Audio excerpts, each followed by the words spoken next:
Surah Az-Zumar. Surah Az-Zumar consists of 75 verses including the Makkiyyah surahs, revealed after Surah Saba.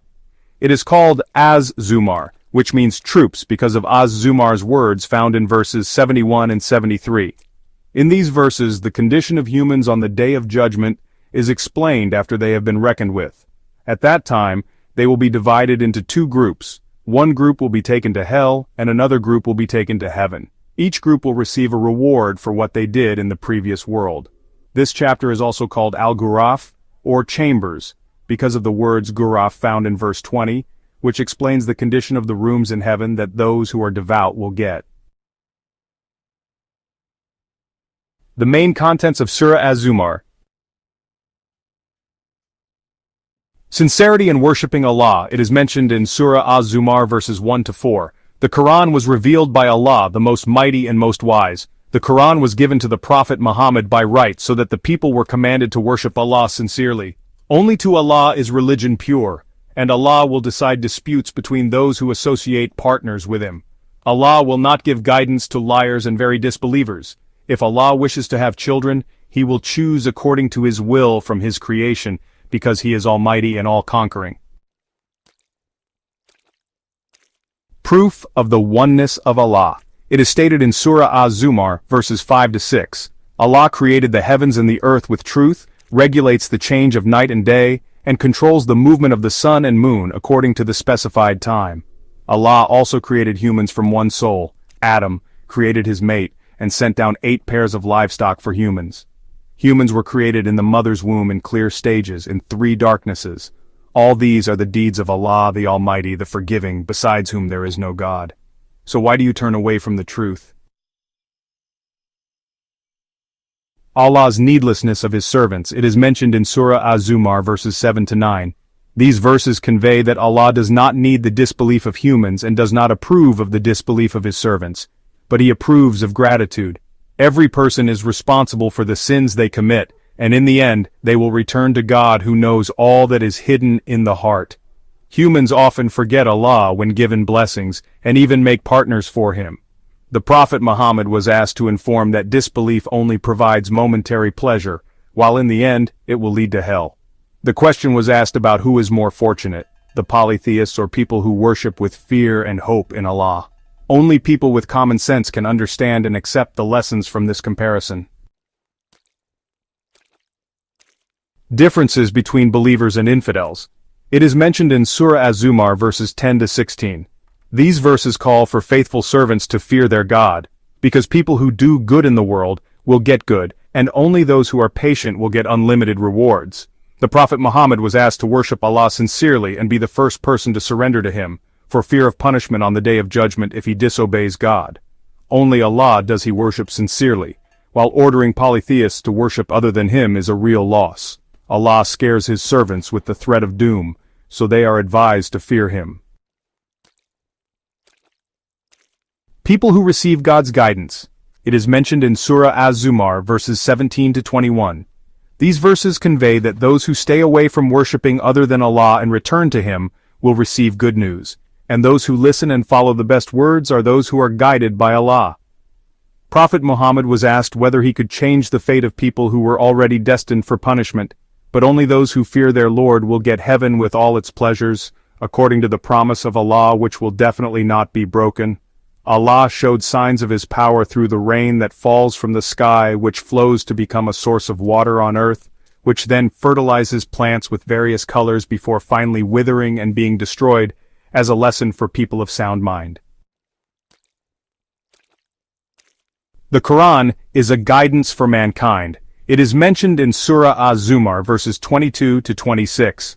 These verses convey rhetorical questions about the difference between those whose hearts are opened by Allah to accept Islam and those whose hearts are hardened, with a threat to those who are negligent in remembering Allah. The Qur'an, which is the best word of Allah, makes those who fear Him tremble and their hearts soften when they remember Him, as a guide for whom He wills. Those who avoid the punishment with their faces on the day of resurrection will be distinguished from the wrongdoers who will feel recompense for their deeds. Those who deny the previous messengers will receive an unexpected punishment, and Allah will inflict humiliation on them in the life of this world as a warning of the greater punishment of the hereafter. Examples in the Qur'an. It is mentioned in Surah Az-Zumar verses 27 to 31. The Qur'an contains various parables to teach people with the aim of making them pious. Allah gives the parable of two slaves, one owned by several people in dispute and the other owned entirely by one person, to show the difference in the conditions of the two. Although many do not realize it, humans and the Prophet Muhammad himself will experience death, and on the day of resurrection, they will all argue before their Lord. Sanctions for disbelievers and blessings for the pious. It is mentioned in Surah Az-Zumar verses 32 to 37. Those who make up lies against Allah and reject the truth when it comes to them are the most unjust, and the place for the disbelievers is in hell. Those who bring the truth, like the Prophet Muhammad, and confirm it are the pious, who will receive a reward from Allah according to their good deeds. Allah will erase their worst sins and give them a reward better than their previous deeds. It is Allah who is sufficient for His servants, and there is no one worthy of fear except Him. Only Allah has the power to guide or lead His servants astray, and no one can lead them astray except Allah. The confession of the mushriks of Mecca that Allah is the creator of heaven and earth. It is mentioned in Surah Az-Zumar verses 38 to 40. If the Prophet Muhammad asked the polytheists of Mecca about the creator of the heavens and the earth, they would answer Allah. However, if Allah brings disaster or mercy, gods other than Allah are unable to eliminate disasters or prevent His mercy. Allah is the protector of the Prophet Muhammad, and only to Him do those who put their trust surrender. The Prophet Muhammad was asked to tell his people that they would know who would suffer humiliating torment and eternal doom.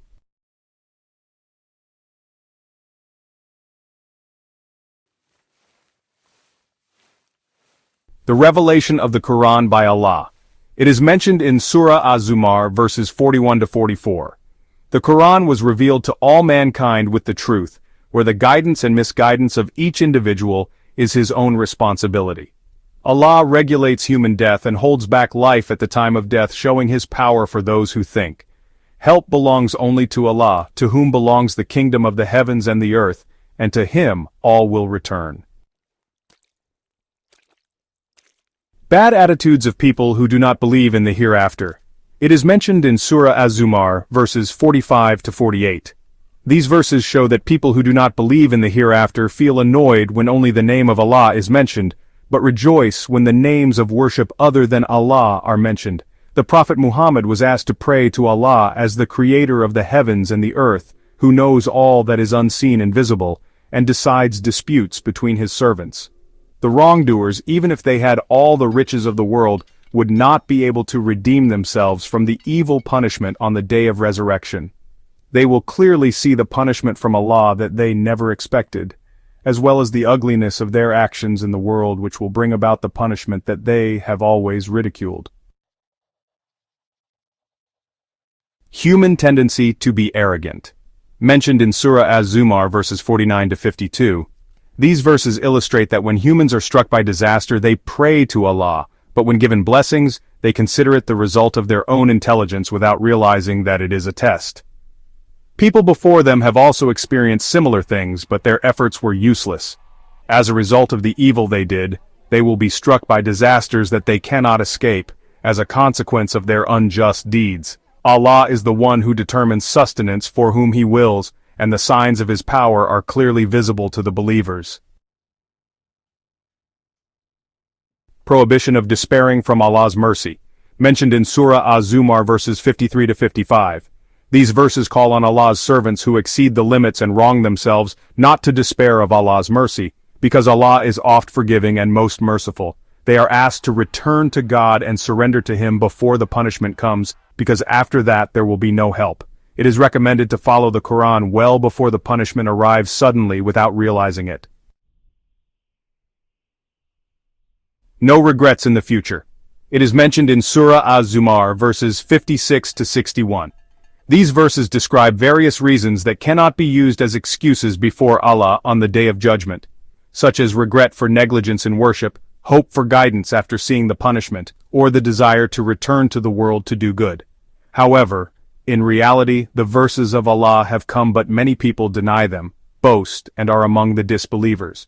On the day of resurrection, those who lie to Allah will experience the darkness of their faces, and their abode will be hell, which is a place for those who are arrogant. Allah will save those who are pious, so that they will not be touched by punishment, and will not feel sad. Allah is the Almighty Creator and Owner of everything. It is stated in Surah Az-Zumar, verses 62 to 66. Allah is the Creator and Sustainer of all things, has the keys to the heavens and the earth, and those who disbelieve in Allah's verses are the ones who lose. The Prophet Muhammad was asked to emphasize that worshipping other than Allah was a foolish act, because it had been revealed that associating partners with Allah would result in miscarriage of good deeds and losses. Therefore, it is advisable to worship only Allah and be a grateful person. Warning of the coming of doomsday. It is mentioned in Surah Az-Zumar verses 67 to 70. These verses describe the greatness of Allah on the day of judgment, when the earth and sky are entirely in His hands, and the trumpet is blown so that all creatures in the heavens and on earth die, except those whom Allah wills, then are blown once again to rise and wait for His decision. At that time the earth became bright with the light of its Lord. Books of deeds were handed over to everyone, prophets and witnesses were present, and decisions were taken fairly without tyranny. Every soul will be rewarded according to its deeds, because Allah is all-knowing of everything they do. The risks borne by humans for their deeds. Mentioned in Surah Az-Zumar verses 71 to 75.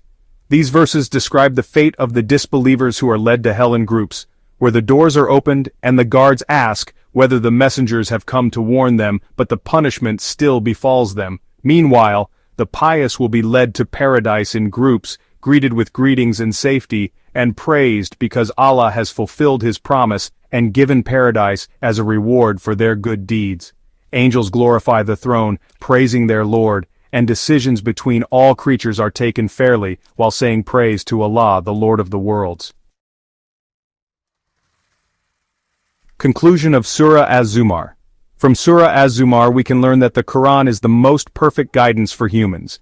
Every creature will surely die and in the afterlife will be accounted for their deeds. And even though humans commit many sins, they are forbidden to despair of Allah's mercy. In the context of faith, this chapter presents evidence about the oneness and power of Allah, and describes angels gathered around the throne glorifying their Lord, and that everyone will have their own record of deeds on the day of resurrection.